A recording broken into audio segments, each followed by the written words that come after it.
ಒಂದ್ ಕಡೆಗೆ ಧರ್ಮಸ್ಥಳದ ವಿರುದ್ಧ ಷಡ್ಯಂತ್ರದ ಪ್ರಕರಣವನ್ನ SIT ಮಾಡ್ತಾ ಇತ್ತು. ಈ ಬೆನ್ನಲ್ಲೇ ನೆನೆ ಒಂದು ಇಂಪಾರ್ಟೆಂಟ್ ಡೆವಲಪ್ಮೆಂಟ್ಗೆ ಸಂಬಂಧಪಟ್ಟಂತೆ ನಮಗೆಲ್ಲ ಮಾಹಿತಿ ಸಿಕ್ತು. ಅದೇನಂದ್ರೆ ಮಹೇಶ್ ಶೆಟ್ಟಿ ತಿಮುರೋಡಿಯನ್ನ ದಕ್ಷಿಣ ಕನ್ನಡದಿಂದ 1 ವರ್ಷದ ಮಟ್ಟಿಗೆ ಹೊರದಬ್ಬಲಾಗ್ತಾ ಇದೆ ಅಂತ. ಈ ಬೆನ್ನಲ್ಲೇ ಈ ಗ್ಯಾಂಗ್ನ ಸದಸ್ಯರು ಬಿಡುಗಡೆ ಮಾಡ್ತಾ ಇರುವಂತಹ ವಿಡಿಯೋದ ಸರಣಿ ಮುಂದುವರಿತಾ ಇದೆ.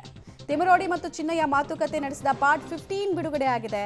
ತಿಮುರೋಡಿ ಬಳಿ ಅನಾಥ ಶವದ ಕಥೆಯನ್ನ ಚಿನ್ನಯ್ಯ ಹೇಳಿದ್ದಾನೆ.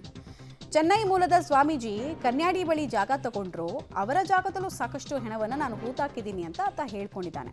ಪಾಯಿಂಟ್ ನಂಬರ್ 16ರ ಬಗ್ಗೆ ಕೂಡ ಹೇಳ್ಕೊಂಡಿದ್ದಾನೆ. ಒಬ್ಬರು ತಮ್ಮ ಕಡೆಯವರ ಶವವನ್ನ ಹುಡುಕೊಂಡು ಬಂದಿದ್ರು, ಪೊಲೀಸರು ಅನಾಥ ಶವ ಅಂತ ಹೂತ್ ಹಾಕಿದ್ದೀವಿ ಅಂದ್ರು.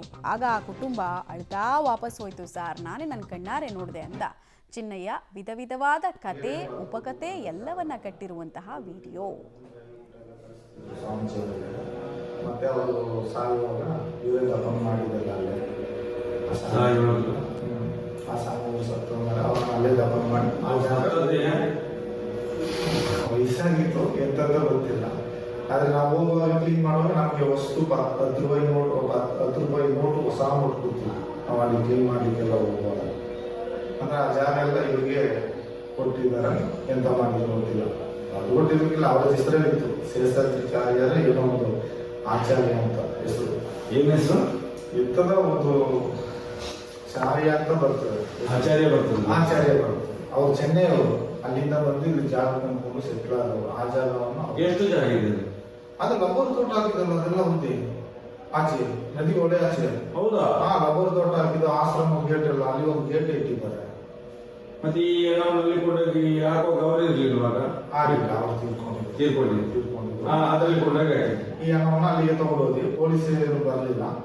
ಒಂದು ಆ ಕಡೆ ಒಂದು ಡೀಟೇಲ್ಸ್ ಕೊಡ್ತಾರೆ ಸುಕ್ಪಾಲ್. ಈ ಪಾರ್ಟ್ 15 ಪಾರ್ಟ್ 16 ಕೂಡ ಆತ ಕತೆ ಮತ್ತು ಉಪಕಥೆಯನ್ನ ಹೇಳಬೇಕಾದ್ರೆ ಮತ್ತೆ ಮಹೇಶ್ ಶೆಟ್ಟಿ ತಿಮುರೋಡಿ ಆಲಿಸ್ತಾ ಇರುವಂತಹ ವಿಚಾರ. ಬಟ್ ಎಲ್ರಿಗೂ ಇರೋ ಪ್ರಶ್ನೆ ಏನಂದ್ರೆ, ಮಹೇಶ್ ಶೆಟ್ಟಿ ತಿಮುರೋಡಿಯನ್ ಗ್ಯಾಂಗ್ನ ಸದಸ್ಯರು ನೇತ್ರಾವತಿ ಫೈಲ್ಸ್ನಲ್ಲಿ ಏನು ಹೇಳ್ತಾ ಇದ್ರು, ನಾವು ತುಂಬಾ ಬುದ್ಧಿವಂತರು, ನಾವೇ ಪ್ಯಾರಲ್ ಆಗಿ ಇನ್ವೆಸ್ಟಿಗೇಟ್ ಮಾಡಿದೀವಿ, SIT ಅವ್ರು ಹಿಂಗೆ ಇನ್ವೆಸ್ಟಿಗೇಷನ್ ಮಾಡ್ತಿದ್ದಾರೆ, ಹಂಗೆ ಮಾಡಬಾರ್ದು ಹಿಂಗೆ ಮಾಡಬೇಕು ಅಂತೆಲ್ಲ ಕತೆ ಕಟ್ಟಿದವರು ಯಾರೋ ಒಬ್ಬ ಬಂದು ಕತೆ ಹೇಳ್ತಿದ್ದಾನೆ ಅಂದಾಗ ಉಪ ಪ್ರಶ್ನೆಗಳನ್ನೇ ಕೇಳೋಕೆ ಹೋಗಲ್ವಲ್ಲ?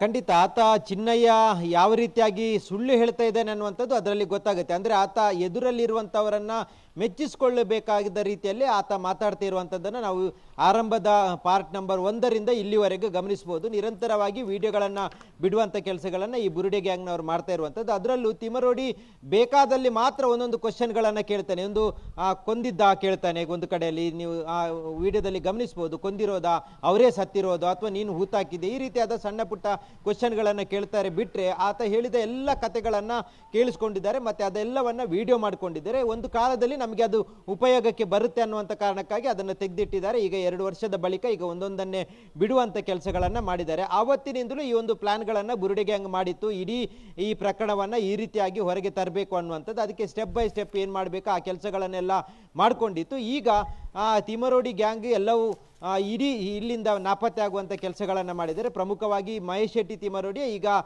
ನಾಪತ್ತೆ ಆಗಿರುವಂಥದ್ದು. ಒಂದು ಕಡೆಯಿಂದ ಬಂಧನದ ಭೀತಿ ಇರುವಂಥದ್ದು ಆರ್ಮ್ ಆ್ಯಕ್ಟಿನ ಪ್ರಕರಣಕ್ಕೆ ಸಂಬಂಧಪಟ್ಟಾಗಿ, ಇನ್ನೊಂದು ಕಡೆಯಿಂದ ತಿಮರೋಡಿಗೆ ಇಲ್ಲಿಂದ ಗಡೀಪಾರನ್ನು ಮಾಡಿರುವಂಥದ್ದು. ಹಾಗಾಗಿ ಆ ಎರಡಕ್ಕೂ ನ್ಯಾಯಾಲಯದ ಮೊರೆ ಹೋಗುವಂಥ ಸಾಧ್ಯತೆಗಳಿರುವಂಥದ್ದು. ಒಂದಕ್ಕೆ ಈಗಾಗಲೇ ಆರ್ಮ್ ಆ್ಯಕ್ಟ್ ಪ್ರಕರಣಕ್ಕೆ ಸಂಬಂಧಪಟ್ಟಾಗಿ ಈಗ ನ್ಯಾಯಾಲಯದ ಮೊರೆ ಹೋಗಿರುವಂಥದ್ದು. ಇನ್ನೊಂದು ಹೈಕೋರ್ಟಲ್ಲಿ ಇವತ್ತು ಗಡೀಪಾರನ ಪ್ರಶ್ನೆ ಮಾಡಿ ಅರ್ಜಿ ಹಾಕುವಂಥ ಸಾಧ್ಯತೆಗಳಿರುವಂಥದ್ದು. ಹಾಗಾಗಿ ಇಡೀ ಪ್ರಕರಣದಲ್ಲಿ ಈಗ ತಿಮರೋಡಿ ಸಂಪೂರ್ಣವಾಗಿ ಹೆದರು ಹೋಗಿರುವಂಥದ್ದನ್ನು ಇಲ್ಲಿ ಗಮನಿಸಬಹುದು. ಆ ಕಾರಣಕ್ಕಾಗಿ ಈಗ ನಾಪತ್ತೆ ಆಗಿರುವಂಥದ್ದು, ಭೂಗತರಾಗಿ ಕೂತ್ಕೊಂಡಿರುವಂಥದ್ದು ತಿಮರೋಡಿ. ಮಮತಾ, ಧನ್ಯವಾದ ತಮ್ಮೆಲ್ಲ ಮಾಹಿತಿಗಾಗಿ ಸುಕ್ಪಾಲ್.